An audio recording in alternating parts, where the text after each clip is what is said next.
ಕರೋಶಿಯಲ್ಲಿ ವೀರ ಜವಾನ್ ಅನಿಲ್ ಶಿಂಗಾಯಿ ಅವರ ಪ್ರತಿಮೆ ಹಾಗೂ ಸ್ಮಾರಕ ಅನಾವರಣ. 2 ವರ್ಷಗಳ ಹಿಂದೆ ಭಾರತೀಯ ಸೇನೆಯಲ್ಲಿ ಸೇವೆ ಸಲ್ಲಿಸುವಾಗ ಹುತಾತ್ಮರಾದ ಕರೋಶಿ ಗ್ರಾಮದ ಹೆಮ್ಮೆಯ ಸುಪುತ್ರ ಅನಿಲ್ ಶಿವಾಜಿ ಶಿಂಗಾಯಿ ಅವರ ಪ್ರತಿಮೆ ಮತ್ತು ಸ್ಮಾರಕವನ್ನ ಇಂದು ಅನಾವರಣಗೊಳಿಸಲಾಯಿತು.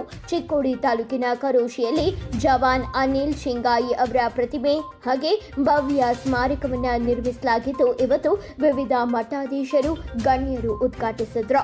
ಈ ಸಂದರ್ಭದಲ್ಲಿ ಉಪಸ್ಥಿತರಿದ್ದ ಕ್ಯಾರಿಗುಡ್ಡ ಮಠದ ಶ್ರೀ ಅಭಿನವ ಮಂಜುನಾಥ ಸ್ವಾಮೀಜಿ, ಮಜನಟ್ಟಿಯ ಶ್ರೀ ಬಸವಪ್ರಭು ಸ್ವಾಮೀಜಿ, ಕಮತೆನಟ್ಟಿಯ ಗುರುದೇವರು ಸ್ವಾಮೀಜಿ, ಅರುಣ್ ದುರ್ಯೋಧನ ಐಹೊಳೆ, ದುಂಡಪ್ಪ ಬೆಂಡವಾಡೆ, ವಿಜಯ ಕೋಟಿವಾಲೆ, ಅಶೋಕ್ ಶಿಂಗಾಯಿ, ಕಿರಣ್ ಶಿಂಗಾಯಿ, ಈರಪ್ಪ ಶಿಂಗಾಯಿ, ರಾಜಶೇಖರ್ ಹಳಿಜೋಳ ಮಾತನಾಡಿ, ದೇಶದ ಗಡಿಯನ್ನ ರಕ್ಷಿಸುವ ಸೈನಿಕರಿಂದ ನಾವು ದೇಶದ ಎಲ್ಲ ನಾಗರಿಕರು ಇವತ್ತು ಸುಖವಾಗಿ ಹಾಗೆ ಸಮಾಧಾನದಿಂದ ಬಾಳ್ತಾ ಇದ್ದೇವೆ. ಅನಿಲ್ ಶಿಂಗಾಯಿ ಅವರಂತೆ ಪ್ರತಿಯೊಬ್ಬ ಯುವಕರು ದೇಶ ಸೇವೆಗೆ ಮುಂದಾಗಬೇಕು ಎಂದರು. ಈ ಸಂದರ್ಭದಲ್ಲಿ ಕಾಂಗ್ರೆಸ್ನ ಮುಖಂಡರಾದ ಮಹಾವೀರ ಮೊಹತೆ ಹಾಗೆ ಶೀತಲ್ ಮುಂಡೆ, ಗ್ರಾಮ ಪಂಚಾಯಿತಿ ಅಧ್ಯಕ್ಷೆ ಸಾವಿತ್ರಿ ಜೇದೆ, ಉಪಾಧ್ಯಕ್ಷ ಫಾರೂಕ್ ಪಟೇಲ್, ಮಹಾಂತೇಶ ಭಾತೆ ಹಾಗೆ ರವಿ ಸಂಕೇಶ್ವರೆ, ಸುಧಾಕರ ಶಿಂಗಾಯಿ, ಅಶೋಕ್ ಶಿಂಗಾಯಿ ತಂದೆ ಶಿವಾಜಿ ಶಿಂಗಾಯಿ, ಮಾಜಿ ಸೈನಿಕ ಈರಪ್ಪ ಶಿಂಗಾಯಿ, ಜಗದೀಶ್ ಶಿಂಗಾಯಿ, ಕಿರಣ್ ಶಿಂಗಾಯಿ, ರಾಜು ಹಳ್ಳಿಜೋಳ, ಮಹಾಂತೇಶ ಕೋತ್, ಮಹಾಂತೇಶ ಶಿಂಗಾಯಿ, ಬಸವರಾಜ ಶಿಂಗಾಯಿ, ಮಹೇಶ್ ಕುರಿ, ಸಂಜಯ ಕಾಂಬಳೆ, ವಿನೋದ ಶಿಂಗಾಯಿ ಹಾಗೆ ಅಜಿತ್ ಶಿಂಗಾಯಿ, ಶಿವಾನಂದ ಶಿಂಗಾಯಿ, ರಮೇಶ್ ಬೊಂಬಲವಾಡಿ, ಮಾಜಿ ತಾಲೂಕು ಪಂಚಾಯಿತಿ ಸದಸ್ಯರಾಗಿರುವ ಮೀನಾಕ್ಷಿ ಬಸವಣ್ಣಿ ಮಾಳ್ಗೆ, ವೀರು ಶಿಂಗಾಯಿ, ರಾಜು ಕೊಟಗಿ, ಎಸ್ಪಿ ಜಮಾದಾರ, ಕರೋಶಿಯ ಮಾಜಿ ಸೈನಿಕರ ಸಂಘದ ಪದಾಧಿಕಾರಿಗಳು ಹಾಗೆ ಹೆಚ್ಚಿನ ಸಂಖ್ಯೆಯಲ್ಲಿ ನಾಗರಿಕರು ಉಪಸ್ಥಿತರಿದ್ದರು. ಮಾಡಿ ಶೃಂಗಾರ ಮಾಡಿ ಪಠ್ಯ ಪುಸ್ತಕ ಬ್ಯಾಗ್ ಅನ್ನ ಹೆಗಲಿಗೆ ಹಾಕಿ ಊಟದ ಬುತ್ತಿಯನ್ನ ಕೈ ಕೊಟ್ಟು ಬಸ್ನ್ಯಾಗ ಕುಂದಿಸಿದ್ರು. ಸ್ಕೂಲ್ ಹೋಯ್ತು. ಮಧ್ಯಾಹ್ನ 3 ಗಂಟೆಗೆ ಬಸ್ ಬರಬೇಕು. ತಾಯಿ ಮತ್ತೊಮ್ಮೆ ತಯಾರಾಗಿ ಮಗನಿಗೆ ಏನಾದ್ರು ಟಿಫಿನ್ ಮಾಡ್ಬೇಕು, ಚಹಾ ಮಾಡ್ಬೇಕು ಅಂತ ಚಹಾ ಮಾಡಿ ತಯಾರಿಟ್ಕೊಂಡು 3 ಗಂಟೆಗೆ ಅಗಸಿ ಬಾಗಿಲು ನಿಂತ್ಲು. 3 ಗಂಟೆ ಆದ್ರೂ ಬಸ್ ಬರಲಿಲ್ಲ. ಮೋಸ್ಟ್ಲಿ ಏನಾದ್ರು ಹಿಂದೆ ಉಳಿದಿರ್ಬೇಕು ಅಥವಾ ಯಾರು ಹಿಂದೆ ಮುಂದೆ ಆಗಿರ್ಬೇಕು ಅಂತ ತನ್ನೊಳಗೆ ತಾ ಸಮಾಧಾನ ಪಡ್ಕೊಂಡ್ಳು. 3:15 ಆಯ್ತು, ಬಸ್ಸೇ ಬರ್ಲಿಲ್ಲ. ಸ್ವಲ್ಪ ತಾಯಿ ಗಾಬರಿ ಆಯ್ತು. ದಿನ 3 ಗಂಟೆಗೆ ಬರ್ತಿತ್ತು, 3:15 ಆದ್ರೂ ಬರಲಿಲ್ಲ. ತನ್ನಕ್ಕೆ ತಾನೇ ಸಮಾಧಾನ ತಗೊಂಡ್ರು. ಮೋಸ್ಟ್ಲಿ ಏನೋ ಟ್ರಾಫಿಕ್ ಜಾಮ್ ಆಗಿರ್ಬೋದು, ಹಿಂದಿರಬೇಕು ಅಂತ. 4 ಗಂಟೆ ಆಯ್ತು, ಬಸ್ ಬರ್ಲಿಲ್ಲ. ತಾಯಿಗೆ ಮತ್ತಷ್ಟು ಗಾಬರಿ. 3 ಗಂಟೆಗೆ ಬರು 4 ಆದ್ರೂ ಬರ್ತಾ ಇರಲ್ಲ. ಅವಾಗ ತನ್ನ ಕೈಯೊಳಗಿರತಕ್ಕಂತ ಮೊಬೈಲ್ ಫೋನ್ ಅನ್ನ ತಗೊಂಡು ಬಸ್ಸಿನ ಡ್ರೈವರ್ ಫೋನ್ ಮಾಡಿದ್ರು. ಫೋನ್ ಎತ್ತಲಿಲ್ಲ, ರಿಸೀವ್ ಮಾಡಲಿಲ್ಲ ಡ್ರೈವರ್. ಮತ್ತಷ್ಟು ಅಂಜಿದ್ರು. 4:15 ಆದ್ರೂ ಬಸ್ ಬರ್ಲಿಲ್ಲ, ಮಗು ಬರ್ಲಿಲ್ಲ. ಸಣ್ಣ ನಮಗೆ ಕಣ್ಣಿನ ಅಂಚಿನೊಳಗ 1-2 ರೋದನೆಯ ಕಣ್ಣೀರು ಹೊಂಟಕ್ಕಾಗ ತಂತಾನೆ ಬರ್ಬೇಕು. ತಾಯಿ ಕಳ್ಳಂತ ಹೇಳೋದಕ್ಕೆ ನಾವು ಇವತ್ತು ಅನಿಲ ದೇಹ ಬಿಟ್ಟು 2 ವರ್ಷ ಆದ್ರೂ ತಾಯಿ ಕಣ್ಣೊಳಗೆ ಕಣ್ಣೀರು ಬರತ್ತವಲ್ಲ, ಈ ಕಣ್ಣೀರು 4:15 ಆದಾಗ ಬಂದಿರ್ತಕ್ಕಂಥ ಕಣ್ಣೀರು. 4:15 ಆದ್ರೂ ಫೋನ್ ಬರ್ಲಿಲ್ಲ, ಫೋನ್ ಹತ್ತಾ ಇಲ್ಲ. 5 ಆಯ್ತು, ತಾಯಿಯ ರೋದನೆ ತೀರಾ ಕಿನ್ನೀರಿತ್ತು. ಫೋನ್ ಏನ್ ಹಚ್ಚಿದ್ಲಂತಂದ್ರೆ ಆ ಶಾಲೆಯ ಹೆಡ್ ಮಾಸ್ಟರ್ ಹಚ್ಚಿದ್ಲು. ಹೆಡ್ ಮಾಸ್ಟರ್ ಫೋನ್ ರಿಸೀವ್ ಮಾಡಿಲ್ಲ. ಒಂದ್ ವೇಳೆ ಕ್ಯಾರಗೂಡ ಸರ್ ಸಾಲಿದ್ರು, ಕ್ಯಾರಗೂಡ ಸರ್ ಫೋನ್ ಹಚ್ತಿರತ್ತೆ, ನನ್ನ ಮಗ ಇನ್ನೂ ಬಂದಿಲ್ಲ ಅಂತ. ಅಕಸ್ಮಾತ್ ಬಸ್ 6 ಗಂಟೆಗೆ ಬಂತು. ಅಳ್ತಾ ಇದ್ರು, ರೋದನೆ ಇತ್ತು, ದುಃಖ ಇತ್ತು, ನೋವಿತ್ತು. ಹೆಂಗ ಆಗಿತ್ತಂದ್ರೆ ಒಂದೇ ಕ್ಷಣಕ್ಕೆ ತಾಯಿಗೆ ಕಳ್ಳ ಹರಿದು ಬರುವುದಂಗಾಗಿತ್ತು. ಎಷ್ಟು ಗಂಟೆಗೆ ಬರುವ ಮಗು? 3 ಗಂಟೆಗೆ ಬರುವ ಮಗು 6 ಗಂಟೆ ಬಂದಾಗ 6 ಗಂಟೆಗೆ ನೋಡಿದ ತಕ್ಷಣ ತಾಯಿ ಬಸ್ಸಿನಿಂದ ಮಗು ಇಳಿದು ಇನ್ನೇನು ರೋಡಿಗೆ ಕಾಲು ಹಿಡ್ಕೊಡ್ಬೇಕು ಅನ್ಕೊಳ್ಳೋಷ್ಟು ಹೋಗಿ ತಪ್ಪು ಹಿಡ್ಕೊಂಡು 10 ಮುತ್ತು ಕೊಟ್ಟು, ಮಗನೇ ಯಾಕೆ ಲೇಟ್ ಆಯ್ತು ಅಂತ ಹೇಳಿ ತಲೆ ಸಂಬರಿ ಅವನ ಬೆನ್ನ ತಟ್ಟಿ ತನ್ನ ಭುಜದ ಮೇಲೆ ಹಾಕೊಂಡು ಮನೆಗೆ ಬಂದು ಆ ಕಾರಣ ಹೇಳಿಲ್ಲ.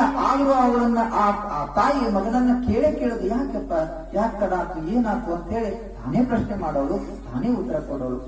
3 ಗಂಟೆಗೆ ಬರುವ ಮಗ 6 ಗಂಟೆಗೆ ಬಂದಿದ್ದಕ್ಕೆ ತಾಯಿ ಇಷ್ಟೊಂದು ಪ್ರಶ್ನೆ ಕೇಳಿದ್ದು. ನಮಗ ನಿಮಗೋಸ್ಕರ ಯಾವುದೋ ತಾಯಿಯ ಗರ್ಭದೊಳಗೆ ಜನನವನ್ನ ಪಡೆದುಕೊಂಡು ಭಾರತ ಮಾತೆಯ ಗಡಿಯನ್ನು ಕಾಯ್ತಿರ್ತಕ್ಕಂಥ ವೀರ ಯೋಧ, ನನ್ನ ದೇಶ, ನನ್ನ ಜನ, ನನ್ನ ಪ್ರಾಣ ಮಾನ ಧನ, ತೀರಿಸುವೆನೆ ಇದರೇ ಈ ಋಣ ಈ ಒಂದೇ ಸುದಿನ ಅಂತೇಳಿ ಯಾವುದೋ ತಾಯಿ ಗರ್ಭದೊಳಗೆ ಹುಟ್ಟಿ ನಮ್ಮ ನಿಮ್ಮೆಲ್ಲ ಪ್ರಾಣದ ರಕ್ಷಣೆಗೋಸ್ಕರ ಯಾವುದೋ ಎದರಾಳಿಯ ಗುಂಡಿನ ಮೇಲೆ ಯಾವ ಬುಲೆಟ್ ಮೇಲೆ ಯಾವ ಯೋಧನ ಹೆಸರು ಬರೋದು ಗೊತ್ತಿಲ್ಲ, ಯಾವ ರೆಫಲ್ ಮೇಲೆ ಯಾವ ಯೋಧನ ಹೆಸರು ಬರ್ತದೋ ಗೊತ್ತಿಲ್ಲ.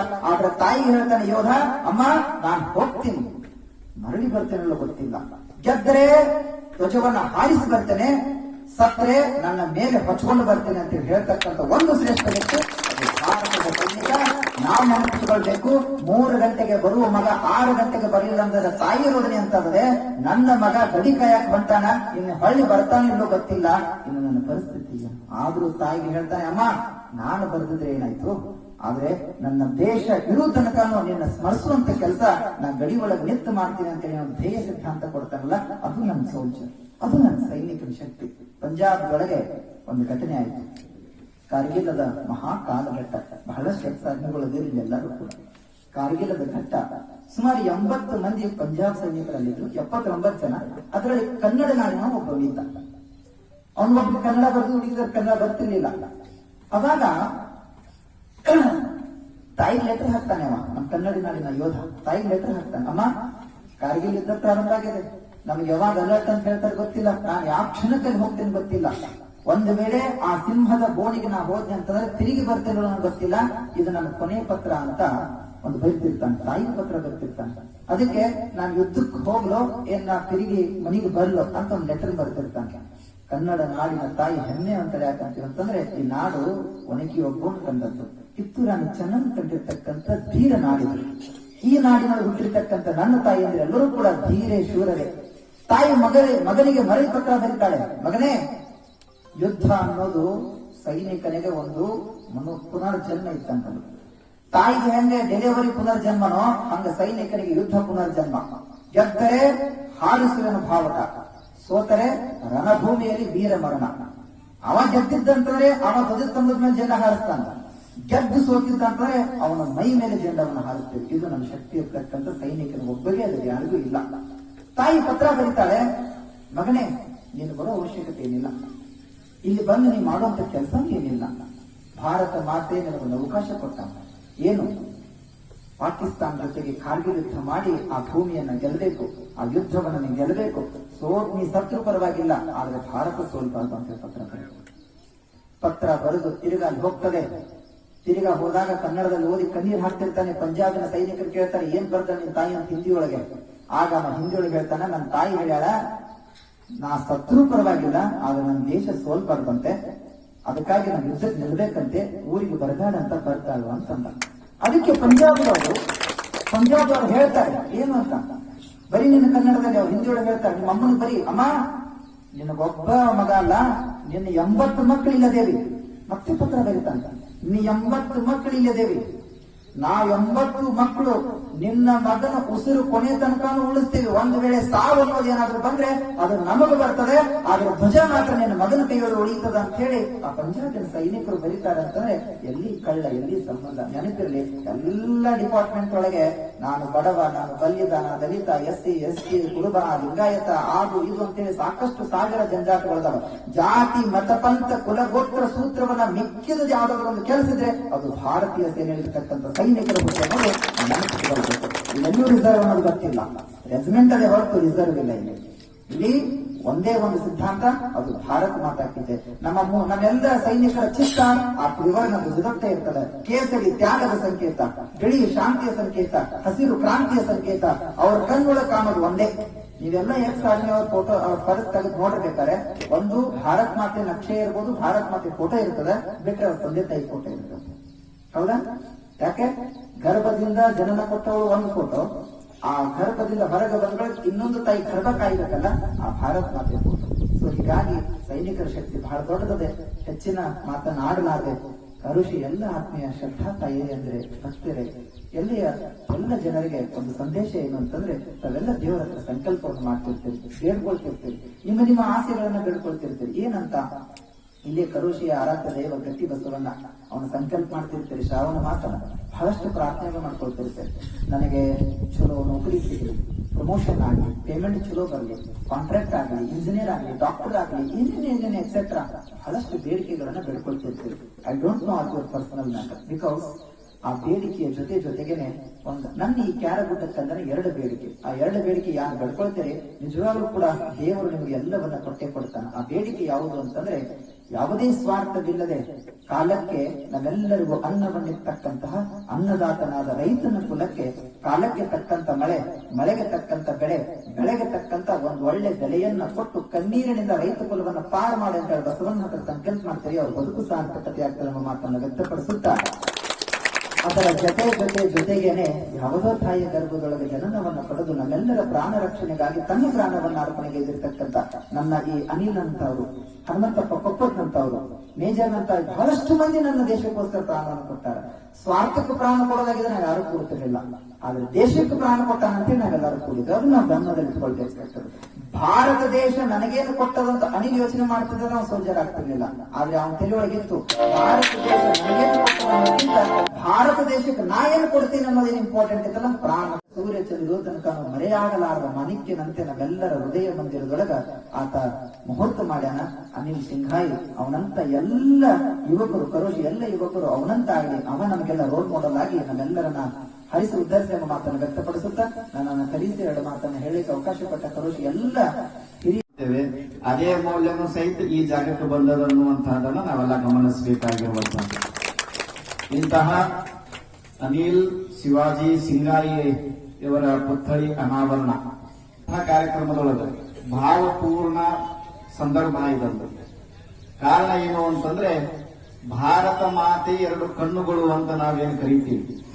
ಭಾರತ ಮಾತೆಗೆ ಒಂದು ಧೀಶಕ್ತಿಯಾಗಿ ನಿಂತಿರುವಂತ 2 ಶಕ್ತಿಗಳು ಅಂತಂದ್ರೆ, ಈ ದೇಶದ ಗಡಿಯನ್ನ ಕಾಯುತ್ತಿರುವಂತಹ ಸೈನಿಕ ಒಂದು ಕಣ್ಣಾದ್ರೆ, ಈ ದೇಶದ ಜನರಿಗೆ ಅನ್ನ ನೀಡುತ್ತಿರುವಂತ ರೈತ ಇನ್ನೊಂದು ಕಣ್ಣು ಅನ್ನುವಂತಹದ್ದನ್ನು ನಾವು ಬಹಳ ಸ್ಪಷ್ಟವಾಗಿ ನೆನಪಿಸಿಕೊಳ್ಬೇಕಾಗಿರುವಂತದ್ದು.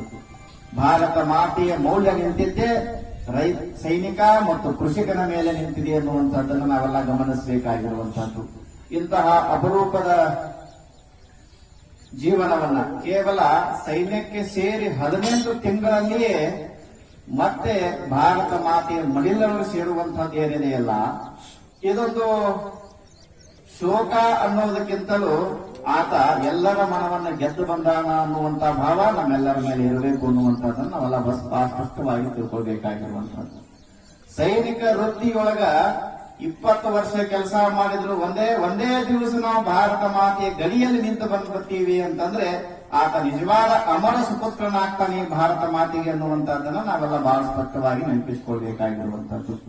ಇಂತಹ ಅಪರೂಪದ ಸೇವೆಯನ್ನ ನಾಡಿನೊಳಗೆ ಸಾವಿರ ಜನ ಇವತ್ತು ಗಡಿಯನ್ನ ಕಾಯಿದ್ದಾರೆ. ಅವರ ಗಡಿಯ ತ್ಯಾಗದ ಫಲವಾಗಿ ಇವತ್ತು ನಾವೆಲ್ಲ ಸುಭದ್ರವಾಗಿ ಆರಾಮವಾಗಿ ಐಷಾರಾಮಿಯಾಗಿ ಜೀವನವನ್ನ ಮಾಡಕತ್ತೀವಿ. ಕಾರಣ ಅವರು ಮಾಡಿರುವಂತಹ ತ್ಯಾಗಕ್ಕೆ ನಿಜ ಏನು ಕೊಟ್ಟರೂ ಸಹಿತ ಕಡಿಮೆನೆ ಅಂತ ನಾನು ಭಾವಿಸಿಕೊಳ್ತೇನೆ. ಇಂತಹ ಅಪರೂಪದ ಸೇವೆಯನ್ನ ಬಹಳ ಜನ ಮಾಡಿ ಹೋಗಿದ್ದಾರೆ. ಇಂತಹ ಸ್ಮರಣೀಯ ಸೇವೆಯನ್ನ ಬಹಳ ಜನ ಮಾಡಿ ಹೋಗಿದ್ದಾರೆ. ಕೇವಲ ಪುರುಷರಷ್ಟೇ ದೇಶವನ್ನ ಸೇವೆ ಮಾಡಿದಂತವರಲ್ಲ, ಹೆಣ್ಣು ಮಕ್ಕಳು ಸಹಿತ ಈ ಸ್ವಾತಂತ್ರ್ಯದ ಸಂಗ್ರಾಮದಲ್ಲಿ ಟೊಂಕ ಕಟ್ಟಿ ದೇಶದ ಸ್ವಾತಂತ್ರ್ಯಕ್ಕಾಗಿ ತಮ್ಮ ಬದುಕನ್ನೇ ಸಮರ್ಪಿಸಿಕೊಂಡಿರುವಂತಹ ಇತಿಹಾಸವನ್ನು ನಾವೆಲ್ಲ ಕೇಳುತ್ತೇವೆ. ಉತ್ತರ ಪ್ರದೇಶದೊಳಗೆ ಒಬ್ಬ ಹೆಣ್ಣುಮಗಳು ಮಾತಂಗಿ ಹಾಜ್ರಾ ಅನ್ನುವಂತ ಒಬ್ಬ ಹೆಣ್ಣುಮಗಳು, ಎಂಥ ಕಠಿಣವಾಗಿರುವಂತಹ ಬದುಕುವ ಆ ಹೆಣ್ಣುಮಗಳದು ಅಂತಂದ್ರೆ, ಸ್ವಾತಂತ್ರ್ಯದ ಪೂರ್ವದೊಳಗ ಮದುವೆ ಆಗಿರ್ತದೆ. ಕಾರಣ ಗೊತ್ತಿಲ್ಲ, ಪೂರ್ವಜನ್ಮದ ಕರ್ಮದ ಫಲ ಅಂತ ನಾವು ಗೊತ್ತಿಲ್ಲ. ಆದ್ರೆ ಮದುವೆ ಆಗಿರುವಂತಹ ಹೆಣ್ಣು ಮಗಳಿಗೆ 8 ವರ್ಷ ಆದರೂ ಸಹಿತ ಮಕ್ಕಳ ಭಾಗ್ಯ ಬಂದಿರಲಿಲ್ಲ. ಮಾತಂಗಿ ಹಾಜ್ರಾ ಅನ್ನುವಂತಹ ಹೆಣ್ಣು ಮಗಳಿಗೆ ಮಕ್ಕಳ ಭಾಗ್ಯ ಬರಲಿಲ್ಲ. ಇಂಥ ಸಂದರ್ಭದಲ್ಲಿ ಆಕೆಯನ್ನ ಮಾಡಿಕೊಂಡಿರುವಂತಹ ಗಂಡ ಅಂತಾನ, 8 ವರ್ಷ ಆತ ನಿನಗ ಮಕ್ಕಳವನ್ನ ಕೊಡುವಂತ ಯೋಗ ಇಲ್ಲ ಅಂದ್ಮೇಲ ನನ್ನ ಮನೆತನದ ದೀಪ ಬೆಳಬಹುದು ಹೆಂಗ ಅಂತ ತಿಳ್ಕೊಂಡು ಏನು ಮಾಡ್ತಾನ, ಆಕೆಯನ್ನ ವಿರೋಧಿಸ್ತಾನೆ.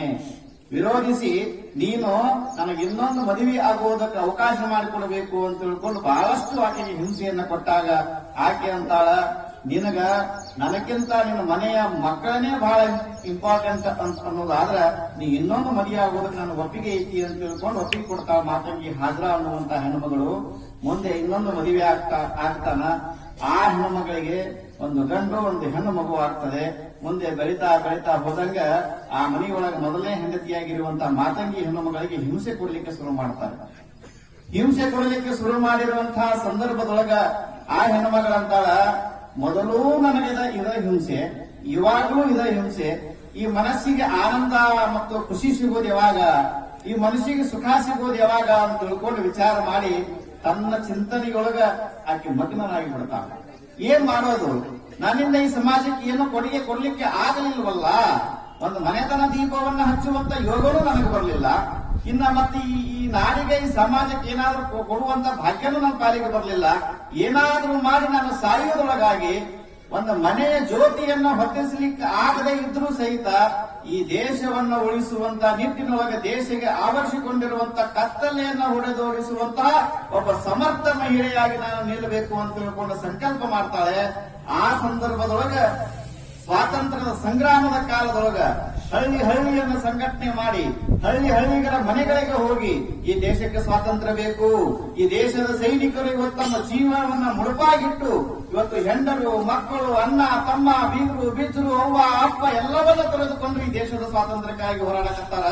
ಅವರು ಹೋರಾಡುವಂತ ಕಾಲದೊಳಗೆ ನಾನ್ಯಾಕೆ ಸುಮ್ಕೊಂಡಿರ್ಬೇಕು, ನೀವ್ಯಾಕೆ ಸುಮ್ಕೊಂಡಿರ್ಬೇಕು ಅಂತ ಎಲ್ಲರಿಗೂ ಹುರಿದುಂಬಿಸಿ ಈ ದೇಶದ ಗಡಿಯನ್ನ ಕಾಯುವುದರ ಜೊತೆಗೆ ಬಂದಿರುವಂತಹ ಬ್ರಿಟಿಷರನ್ನ ಈ ದೇಶದಿಂದ ಹೊರದೋಡಿಸಿ ಈ ದೇಶಕ್ಕೆ ಸ್ವಾತಂತ್ರ್ಯ ಕೊಡಿಸುವಲ್ಲಿ ಒಂದು ಗುರುತರ ಜವಾಬ್ದಾರಿಯನ್ನು ಹೊತ್ತಿರುವಂತಹ ಒಬ್ಬ ಹೆಣ್ಣು ಮಗಳು ಅಂದ್ರೆ ಆಕೆ ಮಾತಂಗಿ ಹಾಜರಾ ಅನ್ನುವಂತಹದನ್ನ ಈ ಸಮಾಜ ನೆನಪಿಸಿಕೊಳ್ಬೇಕಾಗಿರುವಂತದ್ದು.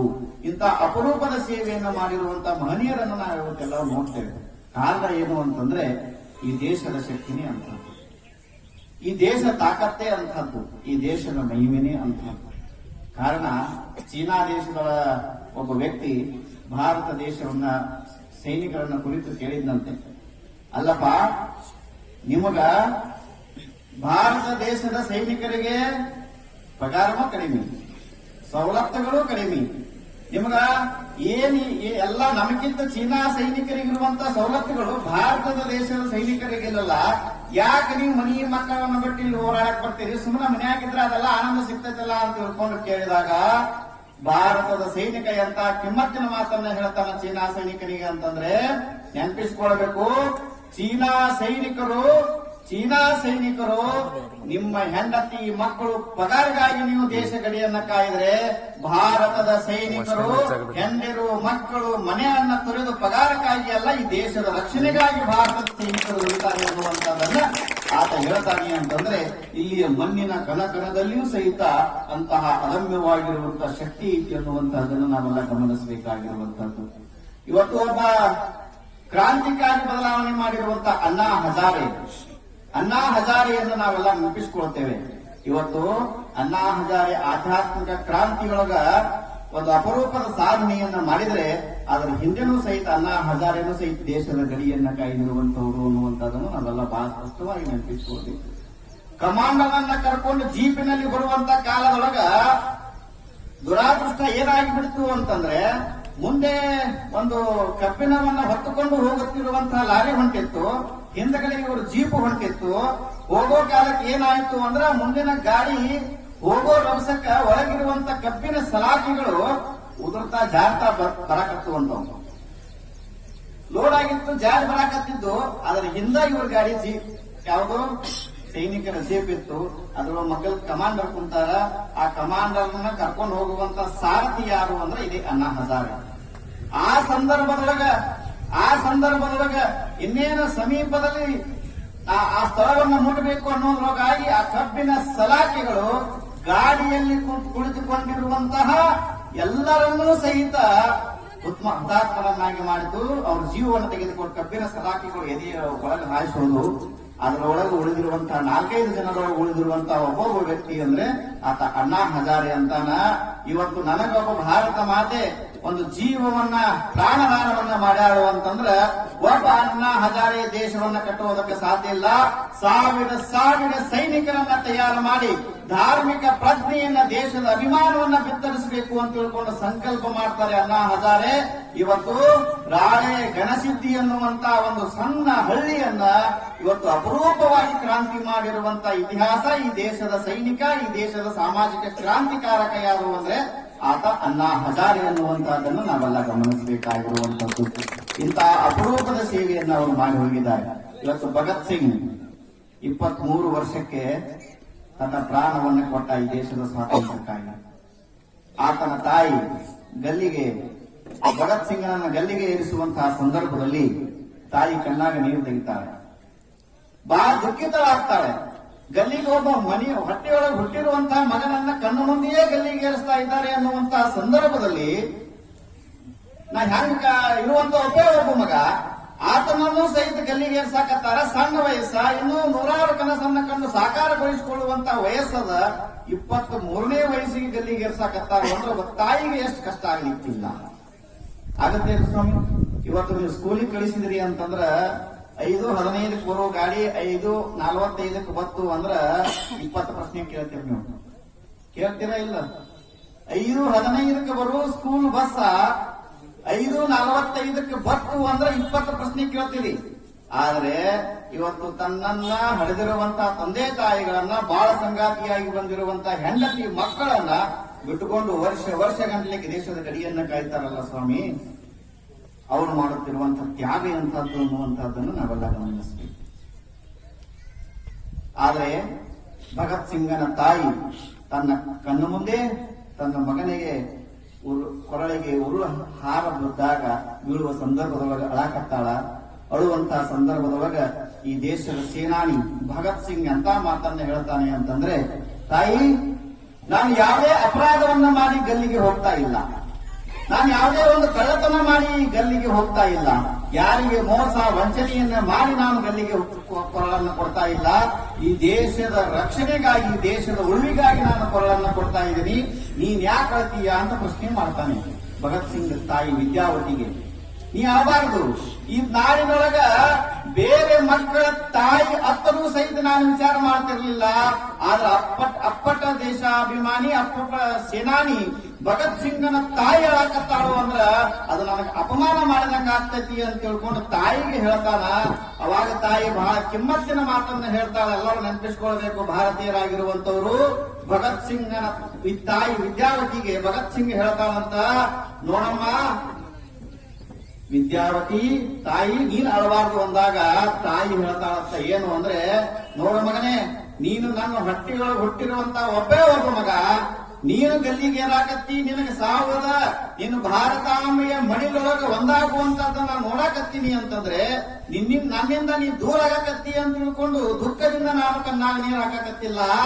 ಯಾಕೆ ಕಣ್ಣಾಗ ನೀರು ಹಾಕಾಕತ್ತೀನಿ ಅಂದ್ರ, ಈ ದೇಶದ ಸೇವೆಯನ್ನ ಮಾಡುವಂತ ಸಂದರ್ಭದಲ್ಲಿ ನಿನ್ನ ಕೊರಳಿಗೆ ಹಾರ ಬಿದ್ದದಲ್ಲ, ಕೊರಳಿಗೆ ಉರುವಿನ ಹಾರ ಬಿದ್ದೈತಲ್ಲ, ಆದ್ರೆ ಭಗವಂತನಿಗೆ ಮ್ಯಾಲ ಸಿಟ್ಟು ಬಂದು ನಾ ಆಡಾಕತ್ತೀನಿ. ಯಾಕಂದ್ರ ಕೊಡುವಂತಹ ಸಂದರ್ಭದೊಳಗೆ ಒಬ್ಬ ಮಗನ ಕೊಟ್ಟಿದ್ದೀಯಲ್ಲ ಭಗವಂತ, ಇನ್ನೊಬ್ಬ ಮಗನನ್ನು ಕೊಟ್ಟಿದ್ದೆ, ಈ ದೇಶದ ಸೈನಿಕನಾಗಿ ನಾನು ಕೊಡ್ತಿದ್ದಲ್ಲ ಅನ್ನುವಂತ ದುಃಖದಿಂದ ನಾವು ಆಡಾಕತ್ತೀನಿ ಅಂತ ತಿಳ್ಕೊಂಡು ವಿದ್ಯಾವತಿ ಹೇಳ್ತಾಳೆ ಅಂತಂದ್ರೆ, ಪ್ರತಿಯೊಬ್ಬರಿಗೂ ಸಹಿತ ಅಂತಹ ಈ ದೇಶದ ಅಭಿಮಾನವನ್ನು ಹುಟ್ಟಿಸುವಂತ ಕೆಲಸಗಳು ಆಗಬೇಕು ಅನ್ನುವಂಥದ್ದು. ಆ ನಿಟ್ಟಿನೊಳಗ ನಮ್ಮ ಅನಿಲ್ ಶಿವಾಜಿ ಸಿಂಗಾಯಿ ಅವರು 18 ತಿಂಗಳ ಅವಧಿಯೊಳಗ ಒಂದು ಅಪರೂಪದ ಸೇವೆಯನ್ನು ಈ ನಾಡಿಗೆ, ಈ ದೇಶಕ್ಕೆ ಮಾಡಿ ಹೋಗಿದ್ದಾರೆ.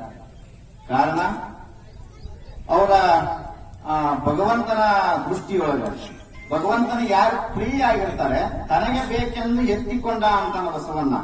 ತನಗೆ ಬೇಕು ಅಂತ ಬೇಗನೆ ಆತನನ್ನ ಕರ್ಕೊಂಡು ಬರ್ತಾರೆ. ನಾವೆಲ್ಲ ಹೇಳ್ತಿರ್ತೀವಿ, ಬಾಳ ಚಲೋ ಗಟ್ಟಿದ್ರಿ, ಬಾಳ ಚಲೋ ಇದ್ರಿ, ಒಮ್ಮಿಗಿನ ಹೋದ ನೋಡ್ರಿ ಅಂತ ಹೇಳ್ತಿರ್ತಾರಲ್ಲ, ಅವ್ರು ಹೋಗಿ ಇರಂಗಿಲ್ಲ, ಭಗವಂತನ ಅವ್ರನ್ನ ಕರ್ಸ್ಕೊಂಡಿರ್ತಾನ. ಯಾಕಂದ್ರೆ ಭಗವಂತನಿಗಷ್ಟು ಪ್ರೀತಿಯನ್ನ ಗಳಿಸಿರ್ತಾರ ಅನ್ನೋದಕ್ಕಾಗಿ ಬೇಗನೆ ಅವ್ರ ಸನ್ನಿಧಾನಕ್ಕೆ ಸೇರ್ತಾರೆ.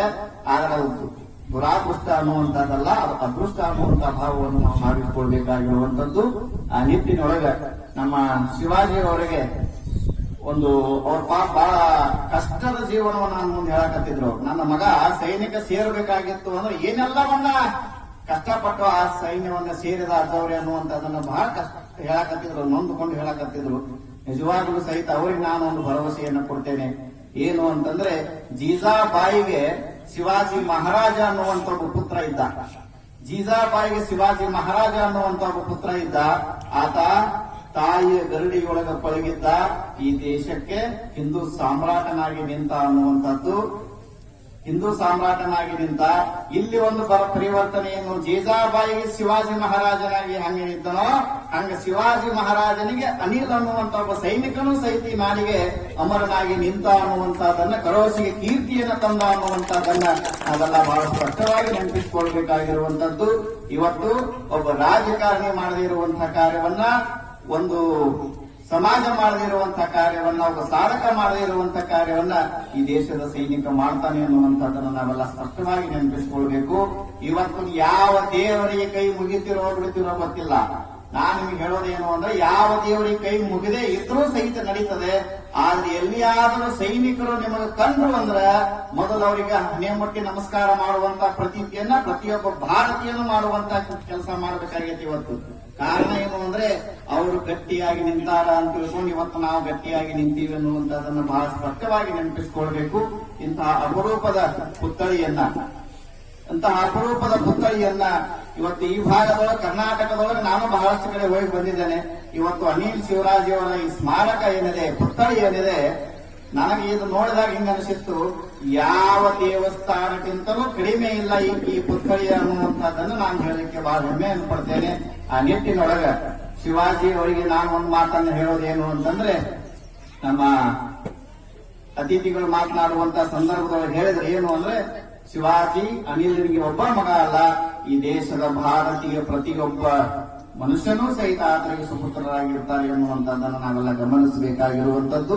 ಆ ನಿಟ್ಟಿನೊಳಗೆ ನಾವು ನೀವೆಲ್ಲ ಈ ಸ್ಮಾರಕದ ಮೂಲಕವಾಗಿ ದೇಶದ ಅಭಿಮಾನವನ್ನ, ದೇಶದ ಘನತೆಯನ್ನ ಹೆಚ್ಚಿಸುವಂತ ಕೆಲಸವನ್ನ ನಾವು ನೀವೆಲ್ಲ ಮಾಡೋಣ ಅನ್ನುವಂಥ ಮಾತನ್ನ ಈ ಸಂದರ್ಭದಲ್ಲಿ ಹೇಳಿ, ಅವರಿಗೆ ಭಗವಂತ ಹೆಚ್ಚಿನ ಧೈರ್ಯವನ್ನ, ಬಲವನ್ನ ಕೊಡ್ಲಿ.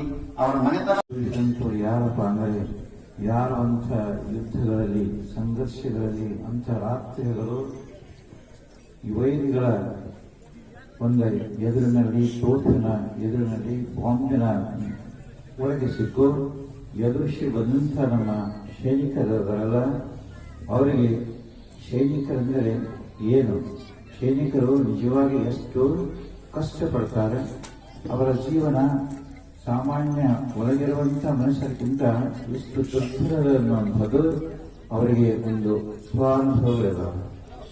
ನಾವೇನೋ ಓದಿ ಕೇಳಿ ಹೇಳ್ಬೋದು ನಮ್ಮ ಅನುಭವಗಳಲ್ಲ. ಆದ್ರೆ ಈ ದೇಶ ಸುರಕ್ಷಿತವಾಗಿ ಉಳಿಬೇಕಾದ್ರೆ ಒಳಗೇನು ಯಾರೇ ಇರ್ಬೋದು, ಮಂತ್ರಿಗಳಿರ್ಬೋದು, ರಾಜಕಾರಣಿಗಳಿರ್ಬೋದು, ಅಧಿಕಾರಿಗಳಿರ್ಬೋದು, ಶಾಲಾ ಪ್ರಜೆಗಳಿರ್ಬೋದು, ಅಥವಾ ಮಠರಾಷ್ಟ್ರೀಯ ಸ್ವಾಮಿಗಳಿರ್ಬೋದು, ನಾವೆಲ್ಲ ಎಷ್ಟು ಪರಿಶ್ರಮ ಅಂದರೂ ಸೈನಿಕ ಪರಿಶ್ರಮದಲ್ಲಿ ನಮಗೊಂದು ಸಾಫೀಕಾರ ಆಗೋದು. ಯಾಕಂದ್ರೆ ನಾವು ಕೇವಲ ಇಂದು ಒಂದು ಸುಖವಾಗಿ ನಾವು ಮಾಡ್ತಿರೋದು. ನಮಗೆ ಆ ಪರಿಶ್ರಮ ಅಂಥ ತೋಪಿನ ಎದುರು ಮೃತ್ಯುವನ್ನು ಎದುರಿಸುವಂಥ ಸಾಹಸ ಸಾಮರ್ಥ್ಯಗಳಿಗೆ ಒಂದು ಸಲವೂ ಸ್ವಪ್ನದಲ್ಲಿಯೂ ನಾವು ಸಿಕ್ಕಬಾರದು. ಆದರೆ ಸೈನಿಕರಿಗೆ ಯಾಕಷ್ಟು ಮಹತ್ವದಪ್ಪ ಅಂದರೆ, ಈ ನಾವು ದೇಶ ಸಂರಕ್ಷಣೆಯಾಗಿ ಉಳಿಬೇಕಾದದ್ದಾದ್ರೆ, ಒಳಗಿರುವಂಥ ನಮ್ಮ ಜನ ಸುರಕ್ಷಿತವಾಗಿ ಉಳಿಬೇಕಾದದ್ದಾದ್ರೆ ಲಕ್ಷಾವಧಿ ಜನರ ಜೀವ ಹತ್ಯೆಯಾಗಿ ಹೋಗಿಲ್ಲ, ರಕ್ತ ಕಾವಲಿ ಹರಿಬಹುದು. ಅವರು ತಮ್ಮ ದೇಹದ ಪರಿವೆಯನ್ನು ಮಾಡಲಿಲ್ಲ, ತಮ್ಮ ಹಿಂದಿನ ತಂದೆ ತಾಯಿ ಮಕ್ಕಳು ಎಲ್ಲರ ಪರಿವೆಯನ್ನು ಮಾಡಲಿಲ್ಲ. ಆ ಕ್ಷಣದಲ್ಲಿ ಅವರು ಇಂಥ ಒಂದು ವೀರ ಸಾಹಸ ಇರ್ತಲ್ಲ, ಅವರಿಗೆ ದೇಶದ ಒಂದು ಭಾವನೆಯನ್ನು ಬಿಟ್ಟಿದ್ದಾದ್ರೆ, ಹಿಂದಿನ ತಮ್ಮ ಮನೆತನದ ನೆನಪುಗಳು ಬಾರದ ವೀರಾವೇಶದಿಂದ ಮೈಯೊಳಗೆ ನೂರಾರು ಗುಂಡುಗಳು ಕುಳಿತರು ಹೋರಾಡಿದಂಥ ಮಹಾವೀರ ಯೋಧರು ನಮ್ಮ ಭಾರತ ದೇಶದಲ್ಲಿ ಈ ಜನ ಸಾಕಷ್ಟು ಕೀರ್ತಿಯುಕ್ತರಿದ್ದಾರೆ. ಯಾಕಂದ್ರೆ ಅಂಥ ಒಂದು ಸಾಹಸ, ಸಾಮರ್ಥ್ಯ, ತ್ಯಾಗ ಭಾರತ ದೇಶದ ಸೈನಿಕರಲ್ಲಿ ನಾವು ನೋಡ್ತೀವಿ. ಅದನ್ನ ಒಬ್ಬರನ್ನ ನಾವು ತೋಳಿದ್ರಿ, ಕೆಳಗಿನವರು ಯಾವುದೋ ಬೇಡ. ಯಾಕಂದ್ರೆ ಅವರ ಮೇಲೆ ನಿಂತಂತೆ ಭಾರತ ಏನು ಮಾಡುತ್ತಿದೆ ಅನ್ನೋದು ಆಮೇಲೆ ಅದು ಬೇರೆ ಇರಲಿ.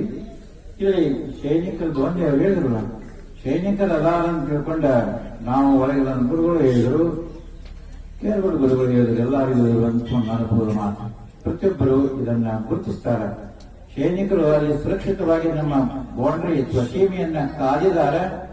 ಅಲ್ಲಿ ವೈರಿಗಳ ದೇಶದ ಆಕ್ರಮಣ ಎದುರಿಸಿದಾರೆ ಅಂತ ತಿಳ್ಕೊಂಡ ನಾವು ಇಲ್ಲಿ 4 ತುತ್ತು ಊಟ ಮಾಡಿ ನಿಶ್ಚಿಂತೆಯಾಗಿ ಮಲಗಿ ನಿದ್ದೆ ಮಾಡ್ತೇವೆ.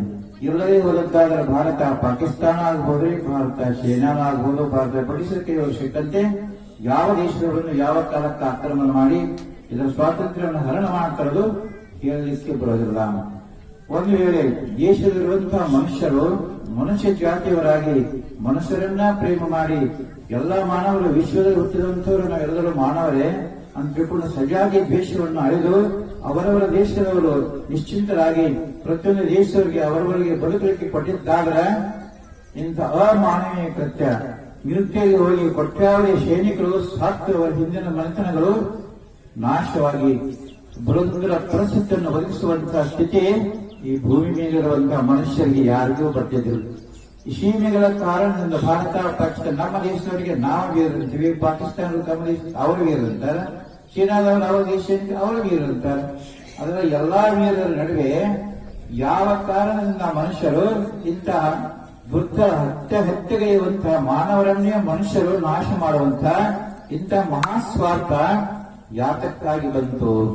ಎಲ್ಲಾ ಸೈನಿಕರ ಪ್ರಾಣವನ್ನು ತೆಗೆದುಕೊಳ್ಳುವ ಸಲುವಾಗಿ, ಯಾವುದರ ಸಲುವಾಗಿ ಅನ್ನೋದು ಯಾವ ರಾಜಕಾರಣಿಗಳು ಎಂತೆಂಥ ಡಿಗ್ರಿಗಳನ್ನು ಮಾಡಿಕೊಂಡು ವಿದೇಶಗಳಲ್ಲಿ ಹೋಗಿ ಶಿಕ್ಷಣ ಪಡ್ಕೊಂಡು ಬಂದರು. ಅವರು ಮಹಾವಿದ್ವಾನರು, ಮಹಾರಾಜಕೀಯ ನೇತಾಗಳಾಗಲು ಅವರಲ್ಲಿ ಸಮಾನತೆ, ಸರ್ವ ದೇಶಗಳಲ್ಲಿ ಎಲ್ಲರೂ ಮನುಷ್ಯರಿದ್ದಾರೆ, ಅವರವರವರ ದೇಶದಲ್ಲಿ ಸುಖದಿಂದ ಬದುಕಲಿ ಅನ್ನುವಂತಹ ಸ್ಥಿತಿ ನಮ್ಮ ಯಾವ ರಾಜಕೀಯ ನೇತಾಗಳಿಗೂ ಅಥವಾ ಹಿಂದಿನ ಯಾವ ರಾಜ್ಯರಿಗೂ ಸಾಮ್ರಾಟರಿಗೂ ಬರಲಿಲ್ಲ. ರಾಜ್ಯವನ್ನು ವಿಸ್ತಾರ ಮಾಡುವಲ್ಲಿ ತಮ್ಮ ಸಾಹಸ, ಶೌರ್ಯ, ಸಾಹಸಗಳನ್ನು ತೋರಿ ಸೈನಿಕರನ್ನು ಹತ್ಯೆ ಮಾಡಿ ಅವರ ಪತ್ನಿಗಳನ್ನು ವಿಧವೆಯನ್ನಾಗಿ ಮಾಡಿ ಅವರ ಮಕ್ಕಳನ್ನು ಅನಾಥರನ್ನಾಗಿ ಮಾಡಿ ತಾವು ಸಿಂಹಾಸನದ ಮೇಲೆ ಕುಳಿತು ಶಾಂತಿ ನೆಮ್ಮದಿಯಿಂದ ಬದುಕಬೇಕಾದಂತಹ ಒಂದು ಅವಸ್ಥೆಗಾಗಿ ದೇವರು ಮನುಷ್ಯ ಜನ್ಮವನ್ನು ಪ್ರತಿಮೆ ಕೊಟ್ಟಿರ್ತಾನೆ. ಆದರೆ ಅನಿವಾರ್ಯವಾಗಿ ವಿಧಿಯಿಲ್ಲದೆ ಇಂತಹ ದೇಶಗಳ ಸೀಮೆಗೆ ಏನು ನಾವು ಹಾಕಿಕೊಂಡಿದ್ದೀವಿ, ನಮ್ಮಲ್ಲಿ ಏನೊಂದು ಭೇದ ಭಾವನೆಗಳಿದಾವಲ್ಲ, ಈ ಭೇದ ಭಾವನೆಗಳನ್ನ ನಮ್ಮ ಸೈನಿಕರನ್ನ ಮನುಷ್ಯರೇ ಒಂದು ನಾಶ ಮಾಡುವಂತಹ ಸ್ಥಿತಿ ಮನುಷ್ಯ ಜನಾಂಗಕ್ಕೆ ಏನು ಉತ್ಪತ್ತಿ ಆಗಿದೆ. ಇದು ಯಾವ ಕಾಲಕ್ಕೆ ನಾಶ ಆಗ್ತದೆ ಅವಾಗ ಈ ಭೂಮಿ ಮೇಲೆ ಸೈನಿಕರು ಶಾಂತ ರೀತಿಯಿಂದ ಅವರ ತಮ್ಮ ಹೆಂಡರು ಮಕ್ಕಳೊಂದಿಗೆ ಹುತಾತ್ಮರಾಗದೆ ಜೀವನವನ್ನು ತೆಗೆದುಕೊಂಡು ಬದುಕುವಂತಹ ಸ್ಥಿತಿ ಪರಮಾತ್ಮ ಸೃಷ್ಟಿಗೆ ನಿರ್ಮಾಣ ಮಾಡಲಿ ಅಂತೇಳಿ ಪ್ರಾರ್ಥನೆ ಮಾಡೋಣ. ಯಾಕಂದ್ರೆ ವಿವೇಕಾನಂದರು ಹೇಳ್ತಾರೆ, ಸೃಷ್ಟಿಯೊಳಗೆ ದೊಡ್ಡದು ಯಾವಪ್ಪ ಅಂದ್ರೆ ಅಧ್ಯಾತ್ಮದಲ್ಲಿ ಮುಕ್ತಿ ಅಂತೀವಿ. ಮುಕ್ತಿಗಿಂತ ದೊಡ್ಡದು ಯಾವುದೂ ಇಲ್ಲ. ಆದರೆ ಮುಕ್ತಿಗಿಂತಲೂ ಒಂದು ದೊಡ್ಡದು ಅದರಿ. ಮುಕ್ತಿಗಿಂತಲೂ ದೊಡ್ಡದು ಯಾವಪ್ಪ ಅಂದ್ರೆ ಪರಾರ್ಥ. ಪರಾರ್ಥಕ್ಕಿಂತ ದೊಡ್ಡದು ಯಾವುದೂ ಇಲ್ಲ. ಮುಕ್ತಿಯೂ ಸಹಿತ ಅವನ ದೃಷ್ಟಿಯಲ್ಲಿ ಸ್ವಾರ್ಥ ಆಗ್ತದೆ. ಆದರೆ ಪರಾರ್ಥ ಮುಕ್ತಿಯನ್ನೂ ತ್ಯಾಗ ಮಾಡಿ ಸರ್ವರು ಸುಖವಾಗಿರಲಿ ಅಂತ ತಿಳ್ಕೊಂಡ ತನ್ನ ದೇಹ, ಮನಸ್ಸು, ಜೀವನಗಳನ್ನು ಸರ್ವನ್ನೂ ತ್ಯಾಗ ಮಾಡಿ ಪರಾರ್ಥಕ್ಕಾಗಿ ದೇಹ, ಜೀವನವನ್ನು ಅರ್ಪಣೆ ಮಾಡುವಂತ ಯಾವ ಸೈನಿಕರದಾರಲ್ಲ, ಆ ಸೈನಿಕರ ಒಂದು ಹುತಾತ್ಮತೆ, ಅವರ ಜೀವನದ ಒಂದು ದುರಂತ ಕಥೆಗಳು ಓದುವರ ಕಣ್ಣಲ್ಲಿ ಕಣ್ಣೀರು ಸುರಿಸ್ತಾ. ಯಾಕಂದ್ರೆ ಎಷ್ಟೋ ಮಟ್ಟಿನ ನೃತ್ಯವನ್ನು ಕೇಳ್ತೀವಿ, ಎಂಥ ಅವಸ್ಥೆಯಲ್ಲಿ ಇರ್ತದಪ್ಪ ಅಂದ್ರೆ ವೈರಿಗಳ ಕೈಯೊಳಗೆ ಸಿಕ್ಕಾಗ ಅವರ ಮೆದುಳಿನೊಳಗ ತಲೆ ತುಂಬ ಮೊಳೆ ಬಿಡಿತಾರೆ. ಅವರ ಕರಳುಗಳನ್ನು ತೆಗೆದು ಹೊರಗೆ ಚೆಲ್ಲಿ ತೂಗ ಹಾಕ್ತಾರೆ. ಒಬ್ಬ ನಮ್ಮ ಮಿತ್ರ ಮಿಲಿಟರಿಯೊಳಗಿದ್ದು ಹೇಳಿದ, ಅವನು ಯುದ್ಧದೊಳಗೆ ಸಿಕ್ಕಾಗ ಫಾರಿಂಗ್ದೊಳಗೆ ಸಿಕ್ಕಿಯೋ ಎಲ್ಲಾ ಫಾರಿಂಗ್ಗಳು ನಾನು ಕೆಳಗೆ ಬಿದ್ದೆ, ಏನೋ ಸುದೈವ ನಾನು ಒಬ್ಬ ಕೆಳಗೆ ಉಳಿದಾಗ ನನ್ನವರ ನೋಡಿದ್ರೆ ನಾನು ಮೂರ್ಛಿತನಾಗಿದ್ದೆ, ನನ್ನ ಮೈ ಮೇಲೆಲ್ಲ ರಕ್ತದ ಆವರಣ ಆಗಿತ್ತು. ಯಾವಾಗ ನಾನು ಆ ಕೆಳಗೆ ಎದ್ದು ನೋಡಿದಾಗ ಪಾಕಿಸ್ತಾನ ಸೈನಿಕರೆಲ್ಲ ಹೋಗಿದ್ರು. ಆದ್ರೆ ನಾನು ಆ ಅವಸ್ಥೆ ಹೆಂಗ ಬದುಕಬೇಕಾಯ್ತಂದ್ರೆ, ಏನು ನಮ್ಮ ಸೈನಿಕರ ರಕ್ತ ಹರಿದಿತ್ತು, ಆ ರಕ್ತನ ಕುಡಿದು ನಾನು ಜೀವನ ಬದುಕಿ ಹೊರಗೆ ಬನ್ನಿ. ನೀರಲ್ಲಿ ಹರಿಯುವಂತ ರಕ್ತ ಕುಡಿಬೇಕಾಯ್ತು. ಅಲ್ಲಿ ಕಾಡು ನಾಡಿನಲ್ಲಿ ಹುಲಿ ಕರಡಿಗಳು ಹೊಯ್ದಂತ ಮೂತ್ರವನ್ನು ಕುಡಿದು ನಾವು ಬದುಕುವಂತ ಸ್ಥಿತಿ ಇರ್ತದೆ. ಇಂಥ ಒಂದು ದುರ್ಧರ ಅವಸ್ಥೆ ಯಾವ ರಾಜಕಾರಣಿಗೂ ಬರೋದಿಲ್ಲ, ಯಾವ ಮಠಾಧೀಶರಿಗೂ ಬರೋದಿಲ್ಲ, ಯಾವ ಸಾಮಾನ್ಯ ಪ್ರಜೆಗಳಿಗೂ ಬರೋದಿಲ್ಲ. ಈ ದೇಶದ ಎಲ್ಲಾ ಕಷ್ಟಗಳನ್ನ, ಇಡೀ ನಮ್ಮ ಅಖಂಡ ಭಾರತದ ಎಲ್ಲಾ ಕಷ್ಟಗಳನ್ನು ಯಾರು ಹೊತ್ತಿದಾರಪ್ಪ ಅಂದ್ರೆ ಕೇವಲ ಸೈನಿಕರು ಹೊತ್ತಿದ್ದಾರೆ.